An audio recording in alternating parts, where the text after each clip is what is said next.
예. 할렐루야. 오늘은 요한복음 20장 19절에서 29절 말씀으로 어디든지 계실 수 있는 주님이라는 말씀으로 같이 묵상하도록 하겠습니다. 지난 시간에 우리는 예수 그리스도를 통해서 우리가 죄와 사망에서 건짐을 받게 되었고, 또 우리가 그 예수님을 믿음으로 인해 의롭게 되었다는 사실을 확인하는 시간을 가졌습니다. 그런데 문제는 오늘날 이 시대를 살아가는 많은 크리스찬들에게 이 예수 그리스도가 눈으로 볼 수가 없다는 것입니다. 그런 이유로 잘 안 믿어진다는 것이 문제인 거죠. 우리나라가 정말 어려운 시절에는 모두가 주님께 간절히 매달리며 신앙생활을 해왔었습니다. 마침 우리나라는 옛날부터 하늘의 천신께 제사를 지내는 풍습들이 있어 왔었죠. 천신께 제사를 지내는 문화가 있어 왔기 때문에 많은 경우에는 유일하신 하나님을 별 어려움 없이 믿을 수가 있었던 겁니다. 그런데 오늘날 어려운 시대를 상징하는 보릿고개라는 말은 이제 옛말이 되고 말았습니다. 요즘 사람들은 그 시절을 잘 알지를 못합니다. 너무나 풍족한 시절을 살다 보니까 하나님에 대한 간절함을 가질 수가 없어요. 저 같은 경우에는 제가 결혼하기 전까지만 해도 지금 저희 집 첫째 아들 방과 둘째 아들 방을 합친 정도의 방에 4-5 식구가 살았어요. 그 어려운 시절에는 하나님을 믿더라도 간절하게 믿을 수가 있었는데, 그것은 그러한 삶이 너무 고달팠기 때문이 아니었나라고 생각해 봅니다. 그런데 요즘은 너무 잘 살다 보니까 그러한 시대의 신앙을 찾아보기가 쉽지 않은 것 같아요. 그러니 조금만 아프면 병원에 가면 되고, 조금만 속상한 일이 있으면 공원에 가서 산책을 하거나 승용차를 타고 멀리 드라이브하면 되고, 아니면 친구들과 또 영화를 본다든가 술을 마시면서 스트레스를 해소하다 보니까 실제적으로 하나님께 매달리는 기회가 점점 줄어드는 것 같습니다. 아마 여러분들도 동일한 생각을 가지신 줄 믿습니다. 그러다 보니까 오늘 본문에 예수님이 벽을 통과하여 제자들이 모이는 곳에 나타나셨다는 이 말씀을 들으면서도 별 감동을 못 느끼고 마치 그냥 이야기 듣듯이 듣고만 있을 수 있다는 말이죠. 사실 제가 말이죠, 제가 죽었다가 다시 살아나서 천국과 지옥에 대한 이야기를 한다면 여러분이 얼마나 놀라겠습니까? 저에게서 들은 천국과 지옥 이야기에 여러분 또 얼마나 솔깃하게 듣겠습니까? 그러면서 하나님에 대한 믿음도 확실히 더 좋아지겠죠. 오늘 본문은 주님이 부활하신 후의 이야기입니다. 예수님이 십자가에서 죽으신 후 제자들은 혹시나 자신들에게도 피해가 오지 않을까 하고 두려워서 한 곳에 모여 있었습니다. 누군가가 문을 활짝 열고 불쑥 나타나서 자신들을 잡아가거나 돌로 쳐 죽이지 않을까 하는 마음으로 문들을 굳게 닫고 숨어 피신해 있었던 거죠. 그때 무슨 일이 있었습니까? 주님이 아무 소리도 없이 그들이 모여있는 한가운데에 짠 하고 나타나신 거예요. 19절을 같이 한번 읽겠습니다. 19절 시작. 이날 안식 후 첫날 저녁 때에 제자들이 유대인들을 두려워하여 모인 곳에 문들을 닫았더니 예수께서 오사 가운데 서서 이르시되 너희에게 평강이 있을지어다. 문들을 닫았더니, 이 말씀을 NIV 영어 성경은 문들이 잠겨졌다라고 이렇게 기록하고 있어요. 그러니 그 문들은 밖에서는 열 수가 없는 상태가 되었다는 거죠. 그런데 주님이 소리 없이 갑자기 그들 가운데에 짠 하고 나타나신 거예요. 그러면서 주님은 그들에게 무엇을 보여주었습니까? 20절 같이요, 시작. 이 말씀을 하시고 손과 옆구리를 보이시니 제자들이 주를 보고 기뻐하더라. 예수님은 십자가에서 못 박히실 때에 상처가 난 손과 옆구리를 보여주면서 주님은 내가 죽은 지 3일 후에 다시 살아날 것이라고 너희들에게 말했었지. 와, 내가 다시 살아나느니라 라고 말하듯이 그 상처 입은 흔적들을 다 보여주신 겁니다. 그때 제자들의 반응은 어땠습니까? 제자들이 그 주님을 보고 기뻐하였다고 하고 있죠. 그런데 그때 그 자리에 없던 한 제자가 있었습니다. 누굴까요? 도마라는 제자죠. 도마는 주님에 대한 이야기를 제자들로부터 들었습니다. 분명히 주님이 살아나셔서 자신들 앞에 나타나셨다고 전해주었지만 도마는 믿었습니까? 안 믿었습니까? 안 믿었죠. 25절 같이 읽겠습니다. 시작. 다른 제자들이 그에게 이르되 우리가 주를 보았노라 하니 도마가 이르되 내가 그의 손에 못자국을 보며 내 손가락을 그 못자국에 넣으며 내 손으로 그 옆구리에 넣어 보지 않고는 믿지 아니하겠노라 하니라. 도마는 아주 과학적이고 합리적인 사람이었던 것 같습니다. 그래서 그는 제자들이 직접 보았다라고 하는데도 믿지 못하고 있는 거예요. 그는 직접 주님의 상처난 그 자리를 만져보아야만 믿겠다고 하고 있는 겁니다. 사실 제자들이 전해준 그 이야기는 인간적으로 볼 때에 믿기 어려운 이야기일까요? 믿기 쉬운 이야기일까요? 믿기 어렵겠죠. 마태복음 14장에 보면은 예수님이 물 위로 걸어오셨다는 이야기가 있죠. 사실 이 말씀도 보통 사람들은 믿을 수 없는 부분일 수도 있어요. 그래서 자유주의 신학자들은 이 부분을 성경에서 찢어버린다고 하죠. 과학적이도 않고 합리적이지도 않다라는 것입니다. 그래서 그들은 예수님을 하나님이 아니라 그저 성인 중에 한 사람으로 보기도 하는 겁니다.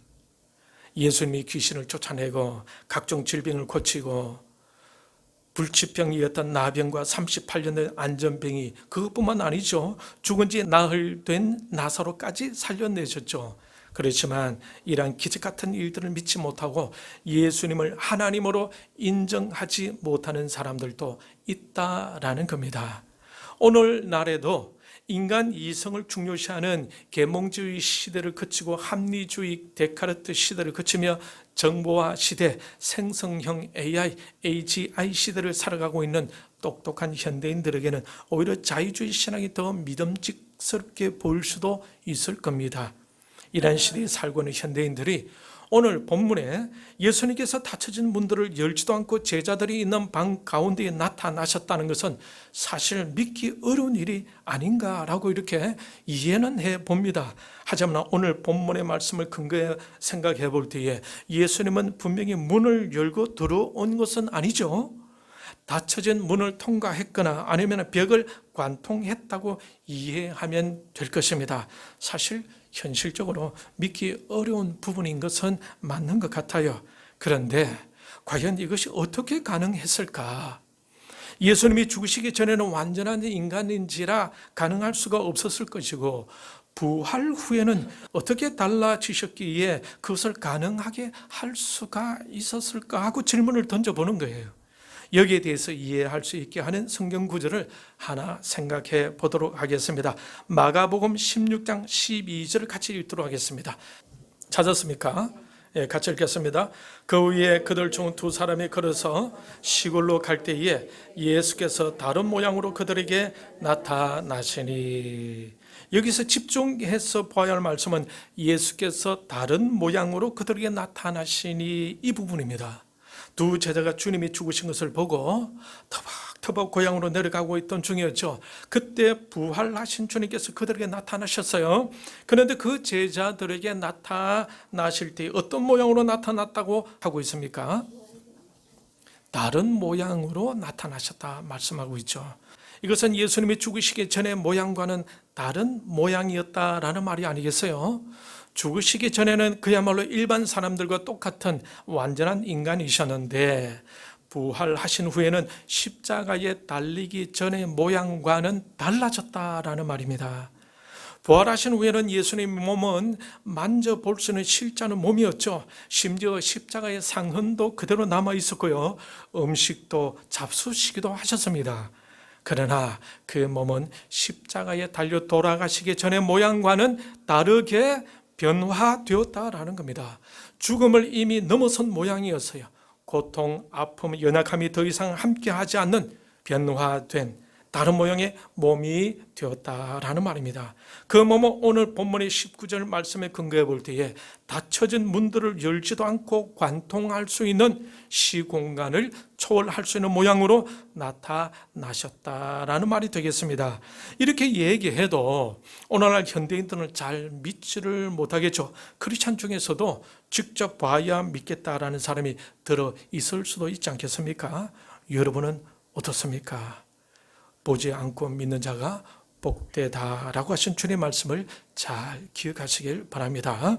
마가복음 16장 12절 13절에서 보면은 두 제자가 다른 모양으로 오신 주님을 보고 바로 그가 주님이심을 깨닫게 되고 고향으로 가던 길을 멈추고 다른 제자들이 있는 곳으로 다시 돌아갔죠. 그리고 그들에게 가서 다른 모양으로 오신 부활의 주님을 전가하지만 다들 믿지 않았어요.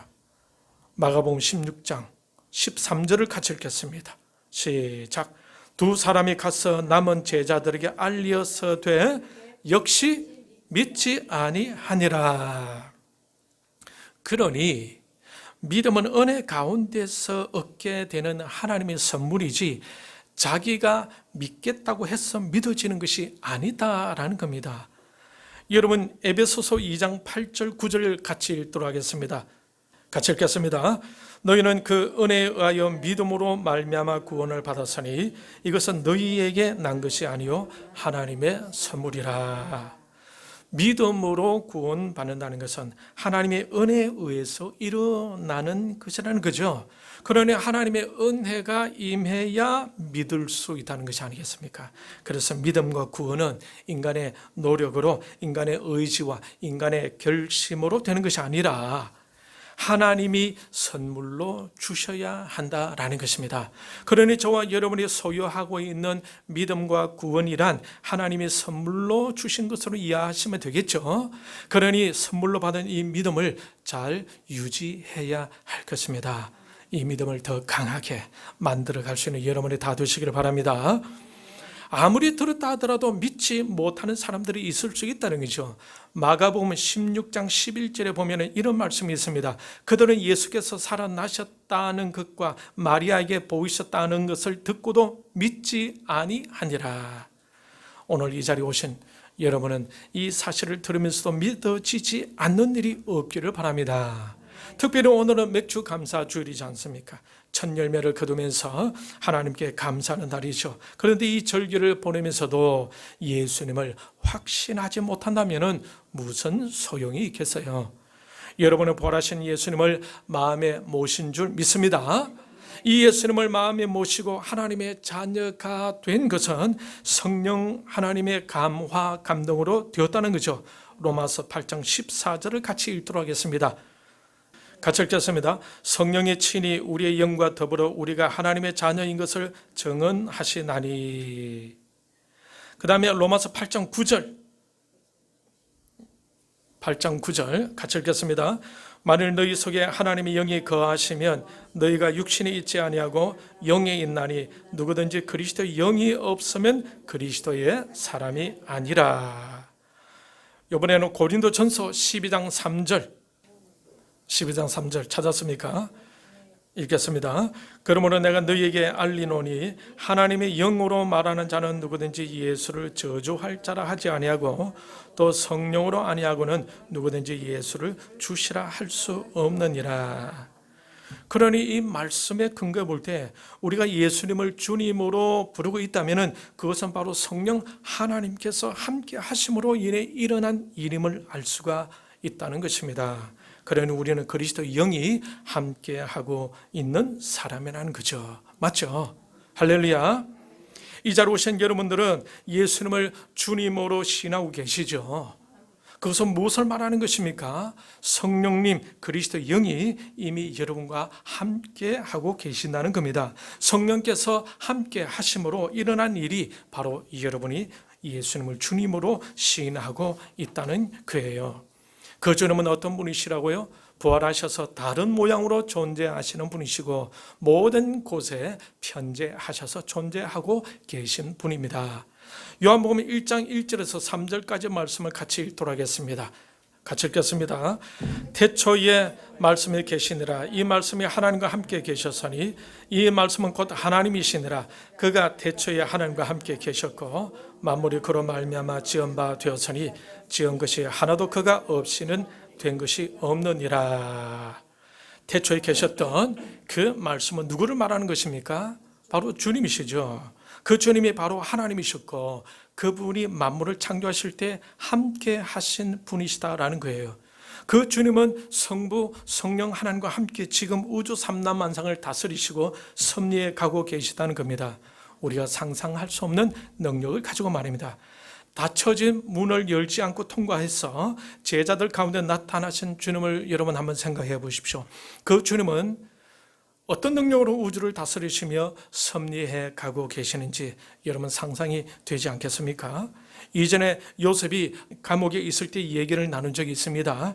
감옥 안에서도 요셉과 함께 하셨지만 하나님의 가지고 계시는 그 계획을 이루시기 위해서 감옥 밖에서도 동시에 움직이시며 4차원적으로 일을 진행해 가시던 하나님을 볼 수가 있었죠. 하나님은 인간이 상상할 수 없는 고차원적인 능력으로 우주를 만드시고 우주를 유지해 가시고 그 가운데 인간의 생사화복까지 섭리해 가고 계신다는 겁니다. 그러니 그 하나님을 믿게 된 것, 확실히 믿을 수 있게 된 것은 엄청난 복이다라는 사실을 여러분 잊지 마시길 바랍니다. 보지 않고 믿는 자가 복되다고 주님을 말씀하셨습니다. 그러니 이 주님을 의심 없이 믿고 주님과 함께 동행하며 주님의 이끄심을 쫓아갈 수 있는 여러분이 다 되시길 바랍니다. 그분의 능력을 누리면서 산다는 것은 참 얼마나 스릴이 있는지 모릅니다. 그러니 주님의 이끄심에 대한 스토리가 있는 삶은 분명 하나님의 살아계심을 증거하는 제자의 삶이 될 것입니다. 그런데 이 주님을 누리지 못하는 사람들도 있을 수 있겠죠. 왜일까요? 그 주님에 대한 믿음과 주님이 하실 일에 대한 기대감이 전혀 없기 때문입니다.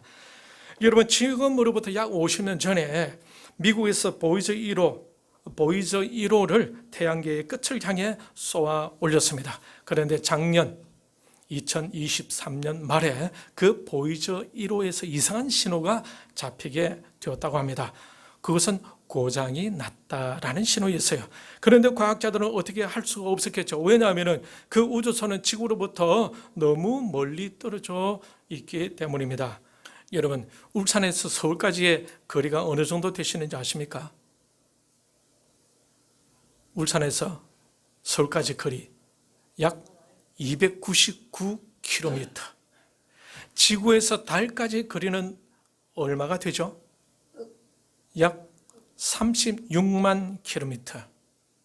그리고 지구에서 명왕성까지의 거리는 약 50억 km. 그렇다면 지구에서 태양까지 거리는 어느 정도 될 것 같습니까? 1억 5천만 킬로미터라고 합니다. 그러면 보이저 1호는 지구에서 현재 얼마나 떨어져 있을까요? 올해 2024년도에는 지구에서 약 240억 킬로미터라는 거리에서 태양계 밖을 향해 계속 달리고 있다고 합니다. 그러니 명왕성까지 거리가 50억 킬로미터인데 그것보다 훨씬 더 멀리 지나 태양계 끝을 향해 달리고 있다라는 거죠. 그런데 여러분, 놀라지 마십시오. 보이저 1호에 고장 난 것을 지구에서 과학자들이 고쳤다는 것이 아니겠습니까? 지구에서 신호를 보내어서 보이저 1호에서 그 신호를 받은 후에 반응한 신호가 지구까지 오는데 걸리는 시간은 약 이틀 정도 걸린다고 합니다. 망망대해 우주, 그것도 우리가 가늠할 수 없는 240억 킬로미터의 거리에서 원격적으로 그 고장 난 것을 고쳤다라는 것입니다. 여러분, 상상이 됩니까? 여러분, 이런 사실이 믿어집니까? 이 이야기는 과학자들이 실제로 해낸 일을 지금 제가 전하고 있는 거예요. 아마 이 말을 믿지 않으려는 사람은 아무도 없을 겁니다. 왜냐하면 사실이니까 말이죠. 과학자들이 실제로 했다고 하니까 약 240억 킬로미터 떨어져 있는 고장난 우주선을 지구에서 원격 조정으로 고쳤다고 해도 믿을 수밖에 없는 겁니다. 그런데 여러분, 진짜 놀랄 일은 240억 킬로미터 거리도 정보를 전달하고 받기도 할 수 있다는 것 아니겠어요? 그 정보는 눈에 보이지 않죠. 눈에는 보이지 않지만 전파를 통해서 그 먼 거리로 전달할 수 있다라는 겁니다. 이것이 하나님께서 만드신 자연의 원리 중에 하나인 것입니다. 예전에는 인간이 그 정도의 과학적인 지식을 갖추지 못했는데 이제 과학이 발달하다 보니까 하나님이 만드신 높은 수준의 자연의 원리를 조금이나마 이해할 수가 있게 된 거죠. 그렇다면 여러분, 우리가 생각해 보아야 할 것은 하나님이 아무리 멀리 계신다 하더라도 우리의 기도 소리를 실제적으로 들을 수 있지 않겠습니까? 들으시겠죠? 기도 많이 할 수 있기를 바랍니다. 하나님이 만드신 자연에는 또 이런 것이 있다고 합니다. 아주 작은 중성미자라는 입자가 있다고 해요. 20세기 초 1900년 초까지만 해도 아무도 이 중성미자라는 이 실체를 알지를 못했습니다. 이 중성미자는 태양으로부터 나온다고 하는데 태양 중심부에서 핵융합으로 인해 빛이 나올 때에 같이 나온다고 합니다. 태양의 빛이 우리 지구까지 오는 시간은 약 8분 정도가 걸리는데 그때 빛과 함께 중성미자라는 이 입자도 우주를 향해서 퍼져 나가게 된다라는 거죠. 그런데 이 중성미자는 우리의 눈에는 보이지 않고 우리 몸을 그냥 관통해 지나간다고 합니다. 그런데 우리의 몸을 그렇게 관통해 지나가도 우리는 전혀 느낄 수가 없다고 합니다. 초당 100조 개의 중성미자가 우리의 몸을 통과하고 있다고 합니다. 태양에서 시작된 중성미자가 1초에 약 700억 개가 우리 엄지손가락을 계속 통과하고 있다고 합니다. 이 입자는 우리 몸에 아무런 흔적을 남기지도 않고 우리 몸을 그냥 지나쳐 갈 뿐입니다. 그래서 그런지 이 입자를 유령입자라고 부르기도 합니다. 이 입자는 어떤 입자와도 화학적인 반응을 거의 보이지 않는다고 해요. 그냥 통과만 하고 있다는 거죠. 우리 건물 콘크리트 벽체도 통과하고 탱크의 두꺼운 철판도 통과하고 은행의 두꺼운 금고도 통과하고 우리가 살고 있는 이 지구도 통과하고 있다는 것입니다. 그러니 중성미자는 우주에 없는 곳은 없겠죠. 하나님께서 만드신 이 우주에 이러한 입자도 존재하고 있다라는 겁니다.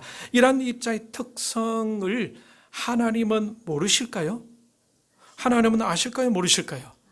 다 아시겠죠? 그러면 이러한 입자의 특성을 하나님께서 만드셨는데 하나님께서 그 특성을 활용도 하실 수 있으실까요? 충분히 가능하다고 생각합니다. 우리는 신학적으로 이것을 하나님의 편재성이라고 표현합니다. 모든 곳에 다 계시는 하나님이다라는 뜻이죠. 주님께서 이런 중성미자의 특성을 활용하신다면 문을 여시지 않고도 집 안으로 들어가실 수도 있을까요? 없을까요? 있겠죠. 여러분 시편 139편 7절에서 12절을 같이 읽도록 하겠습니다. 찾았습니까? 네, 같이 읽도록 하겠습니다. 내가 주의 영을 떠나 어디로 가며 주의 앞에서 어디로 피하리까? 내가 하늘에 올라갈지라도 거기 계시며 서울에 내 자리를 펼지라도 거기 계시이니이다. 내가 새벽 날개를 치며 바다 끝에 가서 거주할지라도 거기서도 주의 손이 나를 인도하시며 주의 오른손이 나를 붙드시리이다. 여기서 주의 영이란 성령님을 말합니다. 성령님은 어디에나 계신다라는 뜻이죠. 이것은 바로 하나님의 편재성을 말하는 것입니다. 마치 중성미자가 우주에 퍼져 있는 것처럼 중성미자를 만드신 우리 하나님은 그보다 훨씬 더 높은 차원의 인격적인 상태에서 어디든지 계시고 어디든지 가실 수 있으며 무엇이든지 관통할 수 있다는 겁니다. 중성미자의 실체를 믿을 수 있다면 그 중성미자를 창조하신 하나님의 실체를 믿지 않을 수가 없겠죠. 우리 하나님은 우리가 잘 때도 우리와 함께 하시고 우리가 공부할 때도 우리가 일할 때도 우리가 걸어갈 때도 우리가 서울과 경기도 그리고 제주도에 갈 때도 심지어 필리핀과 미국에 갈 때도 우리 안에 계시고 우리를 관통하기도 하시며 우리 곁에서 늘 함께 하시는 분이시다라는 겁니다. 이 하나님을 분명히 의식할 수가 있어야겠죠. 이 하나님을 의식할 때에 우리가 그 하나님께 도움을 구할 수가 있고 그분이 보고 계신다는 생각에 게으르지 않을 수가 있고 그분이 함께 하신다는 것을 의식하면서 거룩을 향해 가지 않으면 안 되고 하나님께서 우리를 이 땅에 보내신 목적과 계획이 무엇인지를 깊이 생각하며 하나님의 영광을 위한 삶을 향해 달려가지 않겠습니까? 제자들이 잠가 둔 방에 시공간을 초월하여 나타나신 주님이 우리 육신을 뚫고 우리 마음 중심에 들어오실 수 있다는 것을 여러분 잊지 마시기를 바랍니다. 이것을 깨닫고 매 순간순간 하나님을 의식하고 그 하나님을 의지하고 하나님의 영광을 위해 최선을 다하며 아름다운 결실을 맺어 그 열매를 하나님께 올려드릴 때 하나님께서 우리를 기뻐하시지 않겠습니까?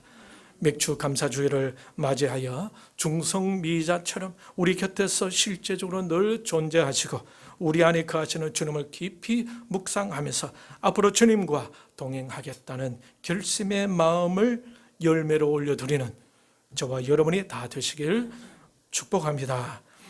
하나님께서 기뻐하시며 여러분의 삶에서 아름다운 열매, 거룩과 사랑과 겸손으로 타고난 결실을 맺어 하나님께 올려드리셔서 하나님의 기쁨 속에서 믿음으로 승리하는 한순간이 되시고 감사가 넉넉한 이번 한 주간이 되시기를 주님의 이름으로 축원합니다.